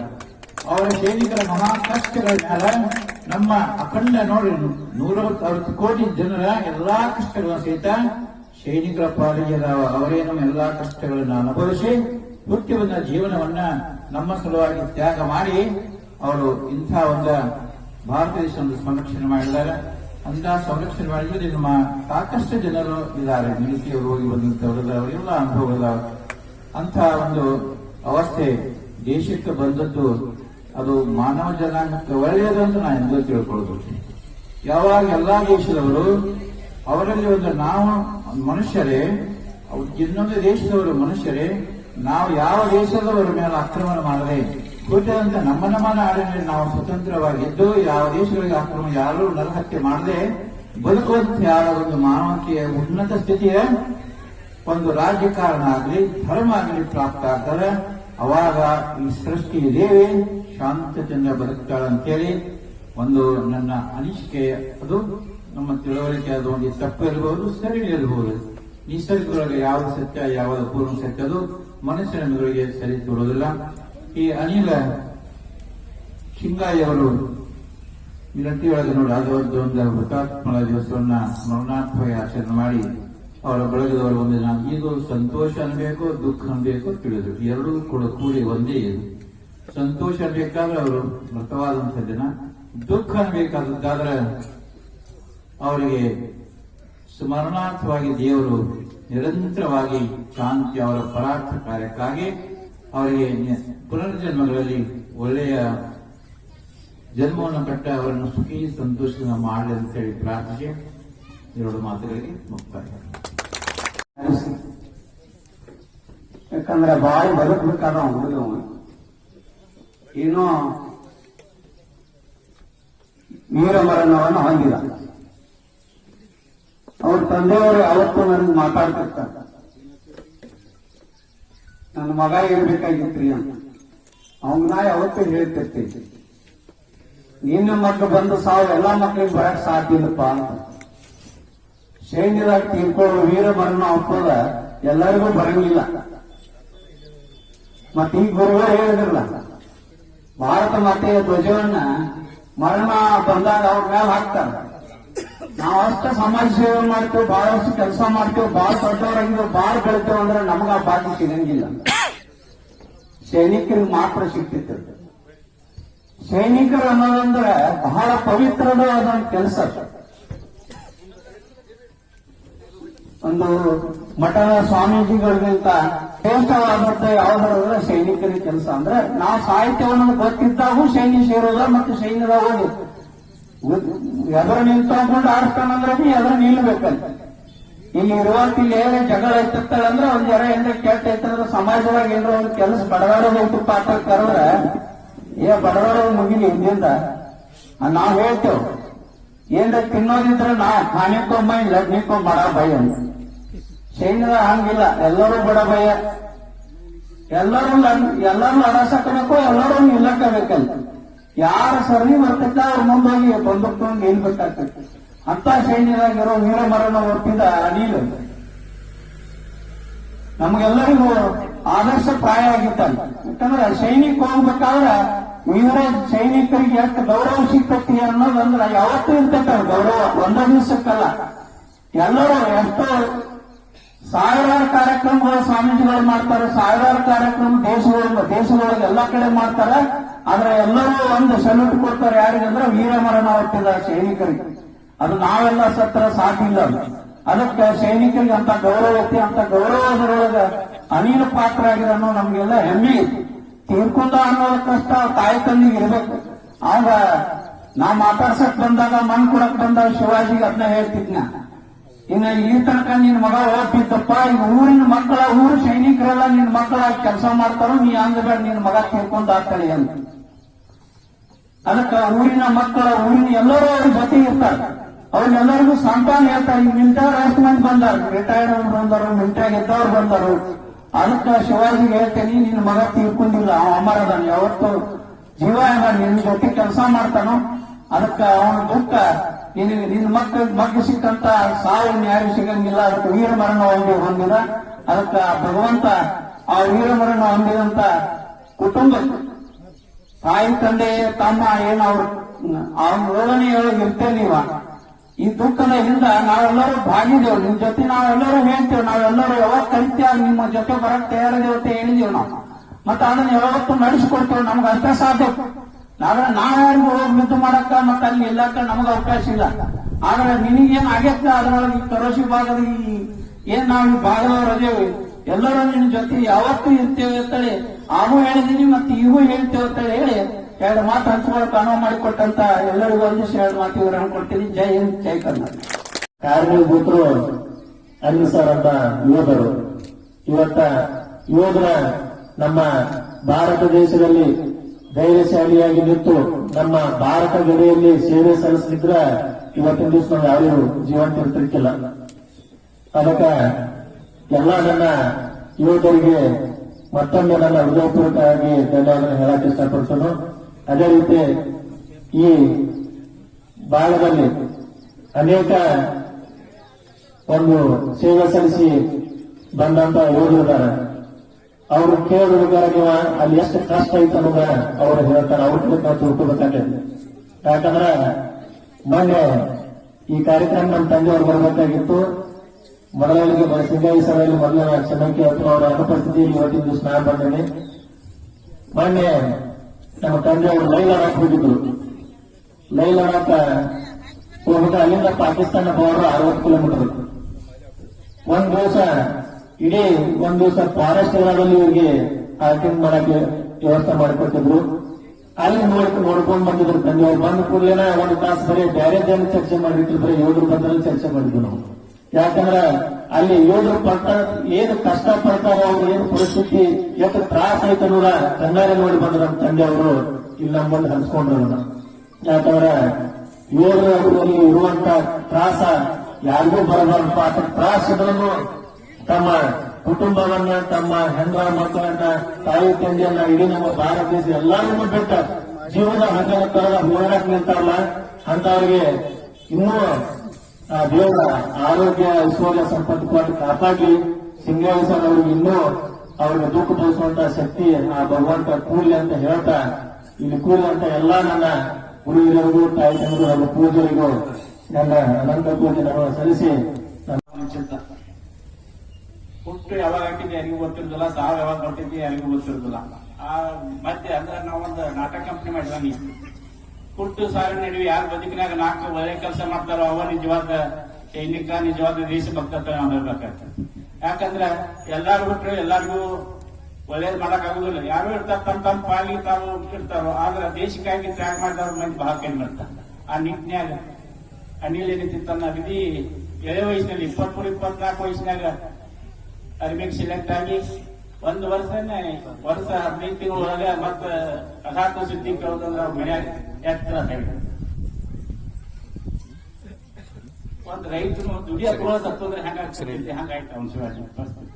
ಅಂದ್ರೆ ಇಬ್ಬರು ಮಗ ಅವನ ಮಗನ ಮ್ಯಾಗ ನನಗೆ ಕಾಯಂ ಸಿಗ್ತದ. ಭಯಂಕರ ಮಾಯ ಅಂತ ಒಬ್ಬ ಹುಡುಗಾಗ್ಲಂತ ಮನೆಗೆ ಪರಿಸ್ಥಿತಿ ಹೆಂಗಾಗ್ತದೆ ಎಲ್ಲಾರು ಅರ್ಥ ಮಾಡ್ಕೊಬೇಕಾಗ್ತದೆ. ಅಂತ ಮರಣ ಇವ್ರ ಮರಣ ಆದ್ರೂ ನಮ್ಮ ಒಬ್ಬ ಬೆನ್ನಲ್ಲಿ ಬೈಕ್ಲ ಅದಕ್ಕ ಅವ್ರಿಗೆ ಶಿವಾಜಿಗೆ ಆದಂತ ಕಷ್ಟ ಇನ್ಯಾರಿಗೆ ಆಗ್ಬಾರ್ದು. ಇವ್ರು ಮಾಡಿ ಗೆದ್ದು ಮಾಡಿ ದೇಶಕ್ಕೆ ದುಡ್ಡು ಎಲ್ಲಾರು ನಾವು ಸೈನಿಕರ ಜೋಡಿ ಇದ್ದೇವೆ. ಯಾಕಂದ್ರೆ ಸೈನಿಕರಂದ್ರೆ ಹಂಗ ಇಡೀ ನಮ್ಮ ಭಾರತ ದೇಶ ಎತ್ಕೊಂಡು ನಿಂತದ. ನಮ್ಮ ದೇಶದ ಸೈನಿಕರ ಏನಾರೇ ಮಾಡಿರಪ್ಪ ನಮ್ಮ ಇಡೀ ಭಾರತ ದೇಶ ಎತ್ಕೊಂಡು ನಿಂತಾಗೈತೆ. ಒಂದ್ ವಿಮಾನ ಪೈಲಟ್ ಹೆಂಗ್ 200-300 ಮಂದಿ ಬೈತಲ್ಲ ಹಂಗ ನಮ್ಮ ಸೈನಿಕರಿದ್ದ ಇಡೀ ಭಾರತ ದೇಶ ನಿಂತಿದ್ದಾರೆ. ಅವ್ರಿಗೆ ಅಷ್ಟೇ ನಾವು ಏನೋ ಅಭಿನಂದನೆ ಹೇಳೋದು ಕಡಿಮೆ. ಯಾಕಂದ್ರೆ ಎಲ್ಲಾ ಜನ ಮಕ್ಕಳ ತಾಯಿ ತಂದೆ ಬಿಟ್ಟು 21-22 ವರ್ಷಕ್ಕೆ ಹೋಗೋದಂದ್ರೆ ಊರ್ ಕಡೆ ಸಂಪರ್ಕ ಇರೋದು. ಯಾವಾಗ ಪಾಪ 1 ತಿಂಗಳಿಗೆಲ್ಲ ಬಂದು ಊರಾಡಿ ಮಾತಾಡಿ ಮತ್ತೆ ಹೋಗ್ಬೇಕಾಗ್ತೈತಿ ಅಂತ ಬಿಟ್ಟು ನಿರ್ಧಾರ ಮಾಡ್ತಾರ. ಅವ್ರ ಗಣ್ಯಾಗಿ ನಾವು ಯಾವತ್ತೂ ಇರ್ಬೇಕಾಗ್ತೈತಿ. ಅವ್ರು ಮಾಡಿ ಸೇವೆಯನ್ನು ನಾವು ಕೊಂಡಾಡ್ಬೇಕಾಗ್ತೈತಿ. ಯಾಕಂದ್ರೆ ಸೈನಿಕರಿಲ್ದಕ್ಕೆ ಏನಿಲ್ಲ. ಈಗ ನೋಡಿದಿರಿ ನೀವು ದೇಶಗಳು ಏನೇನಾಗದಾವ. ಸೈನಿಕರಿದ್ರಂದ್ರ ನಮ್ಮ ದೇಶ ಸದೃಢ ದೇಶ ಯಾವುದೂ ಇಲ್ಲ. ಭಾರತ ಅಂದ್ರೆ ಇಡೀ ಜಗತ್ತಿನಾಗ ಯಾರು ಮಾಡಿಕೊಟ್ರ ಅದ್ ನಮ್ಮ ಸೈನಿಕರ. ಯಾಕಂದ್ರೆ ಅವ್ರು ಗಟ್ಟಿಯಾಗಿ ನಿಂತಾರಂದ್ರ ಭಾರತ ದೇಶ ನಿಂತಂದ್ರೆ ಜಗತ್ತಿನಾಗ ಒಂದು ದೇಶ ನಂಬರ್ ಆಗ್ಬೇಕಾದ್ರ ಅದಕ್ಕೆ ಹಲವಾರು ಕಾರಣ ಇದಾವ.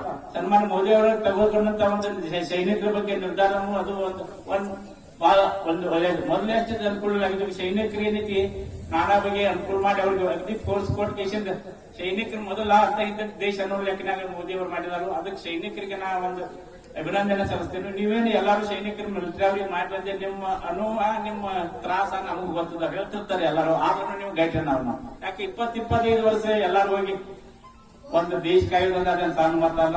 ಆ ನಿಟ್ಟಿನಾಗ ಯಾವ ದೇಶ ಉಳ್ಬೇಕಾದ್ರೆ ಮೊದಲು ಸೈನಿಕರ ಮೊದಲ ರಕ್ಷಣಾ ಪಡೆ ಸ್ಟ್ರಾಂಗ್ ಬೇಕು. ಒಂದ್ ದೇಶ ಉಳ್ಬೇಕು. ಹಂಗ ಹೊಲ ಉಳ್ಬೇಕಾದ್ರೆ ಸುತ್ತಮುತ್ತ ಬಾಂಧ ಬೇಕಲ್ಲ, ಹಂಗ ಒಂದ್ ಭಾರತ ದೇಶ ಏನೋ ಉಳ್ಬೇಕಾದ್ರ ಸೈನಿಕರ ದಂಡಿ ಕಾವಲ ಮಾಡಿದಾಗ ಮಾತ್ರ ಉಳಿತೈತಿ. ಆ ನಿಟ್ಟಿನಾಗ ಅನಿಲ್ ಸಿಂಗಾಯಿ ಬದುಕಿರಿ ನಾವು ಬಹಳ ಚುಳಿತು. ಆದ್ರೂ ಒಂದು ವೀರನ್ ಮರನಾಥ್ ಅಂತದ್ದು ಸಹಿಸ್ಕೊಂಡು ಅವ್ರ ತಂದೆಯವರು ಇಂತ ಒಂದು ಪುತ್ರಿ ಮಾಡಿದಾಗ ಸಣ್ಣ ಪುತ್ರಿ ಅಲ್ಲಿ ಅಗದಿ ನಾ ನೋಡಿದಾಗ ಅಗದಿ ನಂಬರ್ 1 ಇದೊಂದು ಕಂಪೌಂಡ್ ಗಂಟೆ ಮಾಡಿದ. ಅಮಗೂ ಈ ಸಂದರ್ಭದಲ್ಲಿ ಆ ಹುಡುಗಂದ ಏನೈತಿ ಅದು ಎಲ್ಲ ಒಂದು ಶಾಂತಿ ಅವ್ರ ಮ್ಯಾಗೂ ಇರ್ಲತ್ತ ಹಾರೈಸುತ್ತಾಗಿ ನೀವೆಲ್ಲ ಬಂದು ಬಿದ್ದಿದ್ದೀರಿ. ಎಲ್ಲರಿಗೂ ನಿಮಗೂ ವಂದನೆಗಳು ಅಳ್ಸುತ್ತಾ ಈ ಶುಭ ಸಂದರ್ಭದಲ್ಲಿ ಅಜ್ಜಗಳು ಮಾತಾಡೋರು, ಕಂಪ್ಲೇಂಟ್ ಅಜ್ಜರು ಮಾತಾಡೋರು. ಈ ಸುಂದರ ಮಿಲಿಟರಿ ಹೋಗ್ರಿ 18 ತಿಂಗಳಾಯ್ತು ರೀ. 18 ತಿಂಗಳದಾಗ ರೀ ಮಗ ತಿರ್ಕೊಂಡ್ರಿ ಅದನ್ನ ಅದರ ಸಂಬಂಧ ಸ್ಥಾಪನೆ ಮಾಡಿದೇವ್ರಿ. ಇವತ್ತಿನ 28 ತಾರೀಕು 2 ವರ್ಷ ಆಯ್ತು ರೀ ತಿರ್ಕೊಂಡು. 2 ವರ್ಷ ಆಯ್ತು ರೀ ಇನ್ನು ಸ್ಥಾಪನೆ ಮಾಡಿರಿ. ಒಂದು ಎಲ್ಲ ಕಟ್ಟಿ ಎಲ್ಲ ಇದು ಮಾಡಿದ್ರಿ. ಯಾಕೆ ಯಾವ ಕಾರಣಕ್ಕೆ ಮೂರ್ತಿ ಸ್ಥಾಪನೆ ಮಾಡಿರಿ? ಇದು ಮಗ ತಿರ್ಕೊಂಡ್ರಿ. ಹಾಂ ಅವ್ನ ನೆನಪು ಮುಳ್ಳಿಲ್ಲತ್ತಳ್ರಿ ಇದನ್ನ ಸ್ಥಾಪನೆ ಮಾಡಿದಾರೆ. ಎಷ್ಟು ಹುಡುಗರು? 2 ಮಂದಿ ರೀ. ಮತ್ತೊಬ್ಬರೇ ಒಬ್ಬಕ್ಕೆ ಹೆಣ್ಮಕ್ಳು ರೀ, 2 ಮಂದಿ ಗಂಡು ಮಕ್ಳು ರೀ. ಅವ ಶೇತಿಗೆ ಮಾಡ್ತಾರೆ. ಹಾಂ ಬೇರೆ ಯುವಕರಿಗೆ ಏನು ಹೇಳಬಯಸ್ತೀರಿ? ಮಿಲಿಟರಿ ಹೋಗೋರಿಗೆ ಏನು ಈ ಮಿಲಿಟರಿ ಹೋಗಿಸಿಂದ ದೇಶ ರಕ್ಷಣೆ ಮಾಡುತ್ತೆ.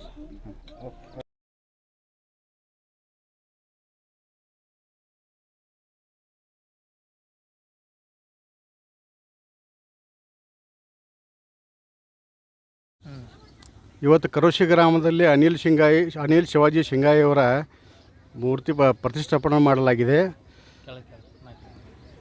ಅದಕ್ಕೆ ಎಲ್ಲರ ಗ್ರಾಮಸ್ಥರು ಎಲ್ಲರೂ ಬಂದು ಎಲ್ಲ ಆಶೀರ್ವಾದ ಮಾಡಿದ್ದಾರೆ.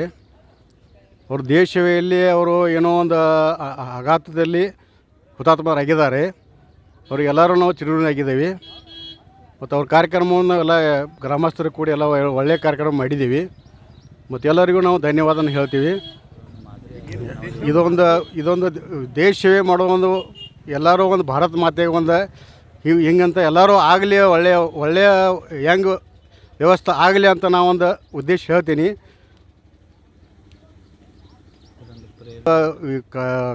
ಕರ್ನಾಟಕ ಜಿಲ್ಲೆ ಬೆಳಗಾವಿ ಜಿಲ್ಲೆಯಲ್ಲಿ ಒಂದು ಮಾದರಿ ಆಗಲಿ ಅಂತ ನಾನು ಎಲ್ಲರಿಗೂ ಕರ್ಕೊಂಡು ಹೇಳ್ತೀನಿ ಅಂತ ಹೇಳ್ತೀನಿ.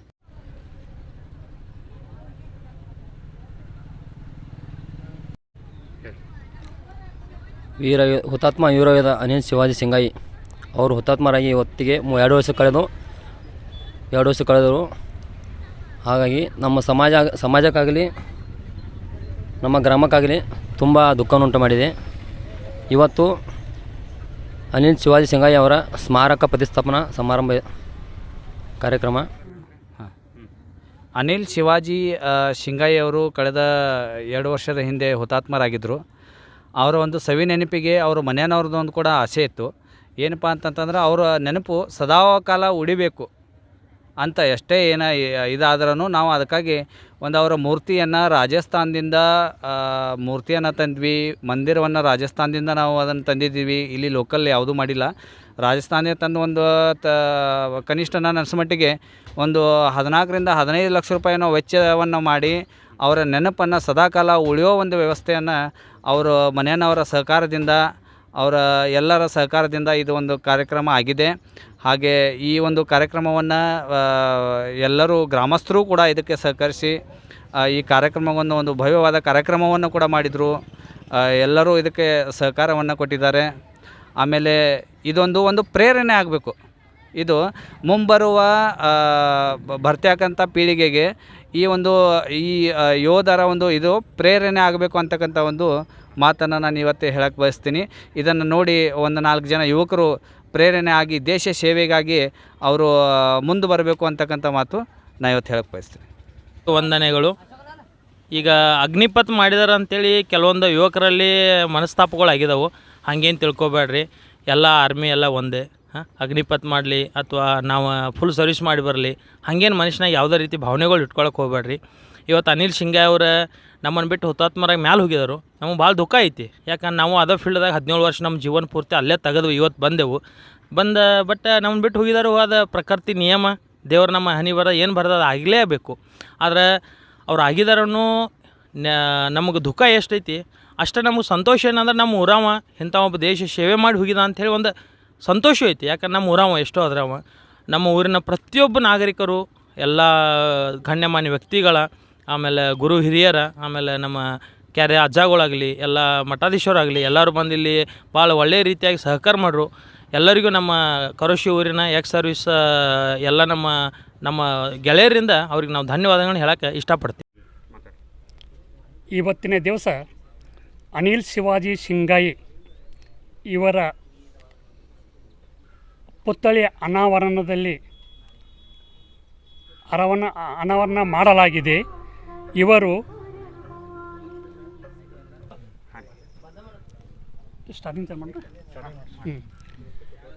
ಅನಿಲ್ ಶಿವಾಜಿ ಶಿಂಗಾಯಿ ಇವರು ರಕ್ಷಣೆಯಲ್ಲಿ ಕೆಲಸ ಮಾಡುತ್ತಿದ್ದಾಗ ಶಹೀದ್ ಆದಾಗ ಇವರು ಕರೋಶಿ ಗ್ರಾಮ, ಚಿಕ್ಕೋಡಿ ತಾಲೂಕು, ಬೆಳಗಾವಿ ಜಿಲ್ಲೆಯವರು. ಇವರು ದೆಹಲಿಯಲ್ಲಿದ್ದಾಗ ಶಹೀದ್ ಆಗಿದ್ದರು. ಅವರ ಪುತ್ಥಳಿಯ ಅನಾವರಣದ ಕಾರಣ ನಾವೆಲ್ಲರೂ ಈ ಸಮಾರಂಭದಲ್ಲಿ ಕೂಡಿದ್ದೇವೆ. ಕರೋಶಿ ಗ್ರಾಮದ ಎಲ್ಲ ಮಾಜಿ ಸೈನಿಕರು, ಹಿರಿಯರು ಇದರಲ್ಲಿ ಎಲ್ಲರೂ ಭಾಗಿಯಾಗಿದ್ದಾರೆ.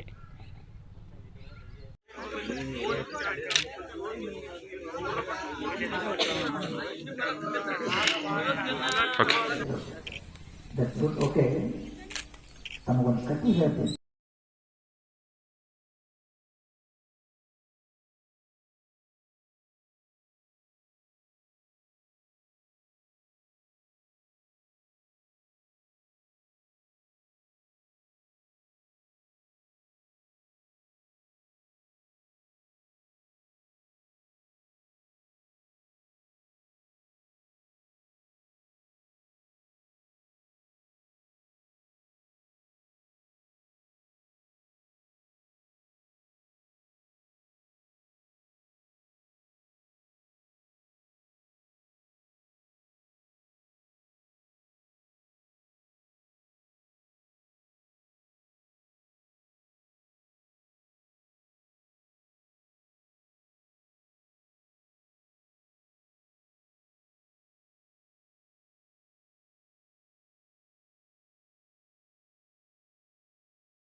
ಸುಸ್ವಾಗತ ಸ್ವಾಗತ ಸುಸ್ವಾಗತವು ಸ್ಥಿರವಾಗಿ ಕೈಯ ಮುದುಗೈಯುವೆವು ಹೂಗಳ ರಾಶಿಯ ಹಾಸಿವೆವು ಸ್ಥಿರವಾಗಿ ಕೈಯ ಮುದುಗೈಯುವೆವು ಹೂಗಳ ರಾಶಿಯ ಹಾಸಿವೆವು ಸ್ವಾಗತ ಸುಸ್ವಾಗತ ಸ್ವಾಗತ ಸುಸ್ವಾಗತವು ತಾರೆಗಳ ಮಧ್ಯದ ಚಂದಿರನಂತೆ ಮೋಡದ ಮಧ್ಯದ ಭಾಸ್ಕರನಂತೆ ತಾರೆಗಳ ಮಧ್ಯದ ಚಂದಿರನಂತೆ ಮೋಡದ ಮಧ್ಯದ ಭಾಸ್ಕರನಂತೆ ಸ್ವಾಗತ ಸುಸ್ವಾಗತ ಸ್ವಾಗತ ಸುಸ್ವಾಗತವು ಇಂದಿನ ನಮ್ಮಯ ಅತಿಥಿಗಳಿಗೆ ಇಂದಿನ ನಮ್ಮಯ ಸಭಾಪತಿಗಳಿಗೆ ಇಂದಿನ ನಮ್ಮಯ ಅತಿಥಿಗಳಿಗೆ ಇಂದಿನ ನಮ್ಮಯ ಸಭಾಪತಿಗಳಿಗೆ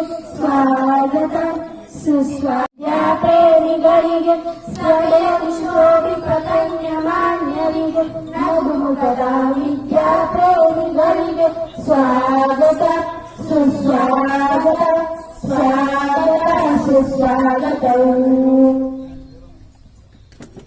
ಸ್ವಾಗತ ಕೋರಿದಂತಹ ವಿದ್ಯಾರ್ಥಿನಿಯರಿಗೆ ಧನ್ಯವಾದಗಳು. ಇವತ್ತು ತಾರೀಖು 28 ಆಗಸ್ಟ್ 2022 ಇವತ್ತು ಅವರಿಗೆ ಅವರ ಕುಟುಂಬ ಹಾಗೂ ಅದೇ ರೀತಿಯಾಗಿ ಇವತ್ತಿನ ಈ ಒಂದು ಕಾರ್ಯಕ್ರಮಕ್ಕೆ ಬಸವಪ್ರಭು ಮಹಾರಾಜರು ಮಸಲಟ್ಟಿ ಇವರು ಕೂಡ ಆಗಮಿಸಿದ್ದಾರೆ. ಅವರಿಗೂ ಕುಟುಂಬ ಹಾಗೂ ಎಲ್ಲ ಗ್ರಾಮಸ್ಥರ ಪರವಾಗಿ ಅವರನ್ನ ಅದೇ ರೀತಿಯಾಗಿ ಇವತ್ತಿನ ಈ ಜಯ ಕೋಟಿವಾಲ ಅವರು ಕೂಡ ಆಗಮಿಸಿದ್ದಾರೆ. ಅವರಿಗೂ ಎಲ್ಲರಿಗೂ ಸ್ವಾಗತ ಕೋರುತ್ತೇವೆ. ಅದೇ ರೀತಿಯಾಗಿ ಇವತ್ತಿನ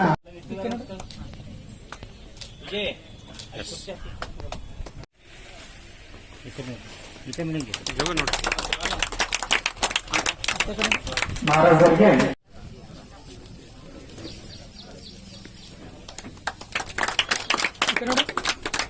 ಸನ್ಮಾನ ರಾಜು ಅರ್ಜುನ್ ಅವರಿಗೆ ಧನ್ಯವಾದಗಳು. ಮನೆಯಲ್ಲಿ ಇಟ್ಟುಕೊಂಡು 2 ತಿಂಗಳ ಕಾಲ ಒಂದು ಉತ್ತಮವಾಗಿ ಈ ಒಂದು ಪುತ್ಥಳಿ ಅನಾವರಣ ಆಗಲಿಕ್ಕೆ ಬಹಳಷ್ಟು ಎಲ್ಲ ಶ್ರೀಗಳಿಂದ ನಮ್ಮ ಸಮಯವನ್ನ ಸಾಕಷ್ಟು ಈ ಒಂದು ಕುಟುಂಬಕ್ಕೆ ನೀಡುವಂತಹ ವ್ಯಕ್ತಿಗೆ ನಮ್ಮ ಎಲ್ಲ ಮಾನ್ಯರಿಂದ ಹಾಗೂ ಎಲ್ಲ ಗ್ರಾಮಸ್ಥರಿಂದ ನಡೆಯುವುದೇ ಹೇ ನನ್ನ ನೆಲವೇ ನನ್ನ ಜಲ ನನ್ನ ಮನೆಯಂದಿಗೂ ನಗುತ್ತಿರಲಿ ನನ್ನ ಕುರಿತು ನೀ ಕ್ಷಣ ಚಿಂತಿಸಬೇಡ ವಾಪಸ್ ಬಂದೇ ಬರ್ತೀನಿ ಹೇ ನನ್ನ ನೆಲ ಇದು ನನ್ನ ಜಲ ನನ್ನ ಜನ ಮನೆಯಂದಿಗೂ ನಗುತ್ತಿರಲಿ ಬಾಣಂಗಳದಿ ಹಾರಾಡುತ್ತಲಿ ಆ ತಿರಂಗ ಧ್ವಜವೇ ಕಾಣಿಸಲಿ ಲಾ ಲಾ ಲಾ ಲಾ ಲಾ ಲಾ ಲಾ ಲಾ ಲಾ ಲಾ ಲಾ ಲಾ. ಈ ಮಣ್ಣಲ್ಲೇ ಮರಳಿದರು ಈ ದೇಹ ದ್ವರಿಸಿದರು ಈ ನೆಲಕ್ಕೆ ಏನನ್ನೂ ಅಣದಿರು ಆ ನದಿಯಲ್ಲೇ ಹರಿಯುವೆನ ನಿನ್ನೆದೆಯಲ್ಲೇ ಬದುಕುವೆನ ನನಗಾಗಿ ಎಂದೆಂದೂ ಅಳದಿರು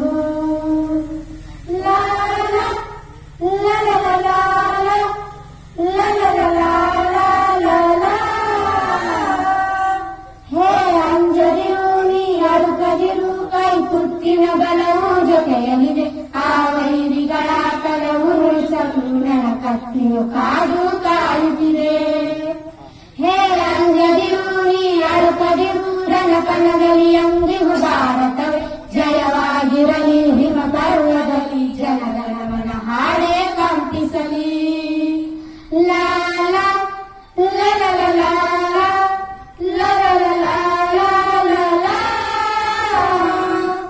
ಈ ಮಣ್ಣಲ್ಲೇ ಮರಳಿದರು ಈ ದೇಹ ದ್ವರಿಸಿದರು ಈ ನೆಲಗೆ ಏನನ್ನೂ ಅಳದಿರು ಆ ನದಿಯಲ್ಲೇ ಹರಿಯುವೆನ ನಿನ್ನೆದೆಯಲ್ಲೇ ಬದುಕುವೆನ ನನಗಾಗಿ ಎಂದೆಂದೂ ಅಳದಿರು ನೀ ಕ್ಷಮಿಸಿ ಬಿಡು ನನ್ನ ಕಳಿಸಿಕೊಡು ನಾ ಇದ್ದರೆ ನಿನ್ನ ಕೂಡುವೆನು ಆ ದೇವರಲ್ಲಿ ಮರು ಜನ್ಮವನ್ನು ನಿನ್ನ ಮಡಿಲಗೆ ವಾಪಸ್ ಬೇಡುವೆನು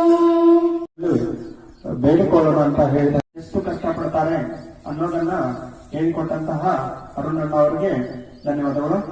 ಈಗ ಇವತ್ತಿನ ಈ ಒಂದು ಪಂಚಾಯತಿಯ ಅಧ್ಯಕ್ಷರಾದಂತಹ ಸಾವಿತ್ರಿ ಏಕಾಜೆ ಮೇಡಮ್ ಅವರಿಗೆ ಮೀನಾಕ್ಷಿ ಬಸವನಿ ಮಾಳ್ಗೆ ಇದ್ದಾರೆ.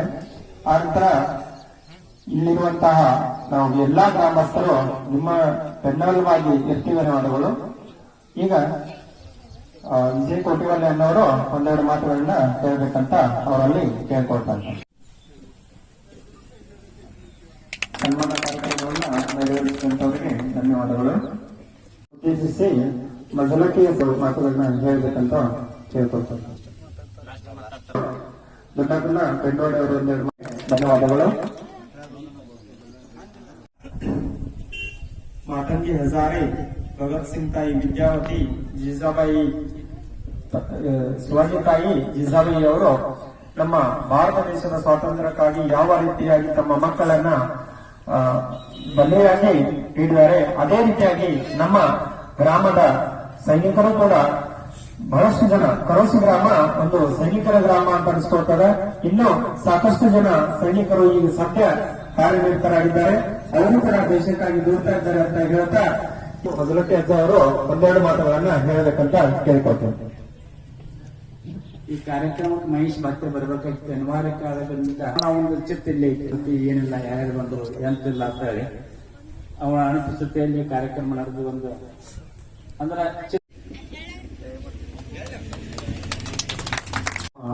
ಪ್ರಾಣವನ್ನ ತ್ಯಾಗ ಮಾಡ್ತಾರೆ. ಅವರು ಪಡುವಂತಹ ಕಷ್ಟಗಳ ಒಂದು ವಿವರಣೆಯನ್ನು ನೀಡಿದಂತಹ ಬಸವಪ್ರಭು ಬಸವಕೆದ್ದ ಅವರಿಗೆ ವಂದನೆಗಳು. ಈ ಕಾರ್ಯಕ್ರಮಕ್ಕೆ ಆಗಿದ್ದಂತ ಗುರುದೇವರು ಪಂದರಟ್ಟಿ ಹಾಗೂ ಎಲ್ಲರ ಗ್ರಾಮಸ್ಥರ ಪರವಾಗಿ ವಂದನೆಗಳನ್ನ ಸಲ್ಲಿಸುತ್ತೇನೆ. ಅದೇ ರೀತಿಯಾಗಿ ಇವತ್ತಿನ ಈ ಒಂದು ಕಾರ್ಯಕ್ರಮಕ್ಕೆ ಆಗಮಿಸಿದಂತ ಅರುಣ್ ದುರ್ಯೋಗ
ರಮೇಶ್ ನಾಷ್ಟ ಇದ್ನ ಹತ್ತಿಗೆ ಇರ್ತದ ನನಗೆ ಹೇಳಿದ್ರೆ ಓದಿನಿ ಈಗ ನೀವು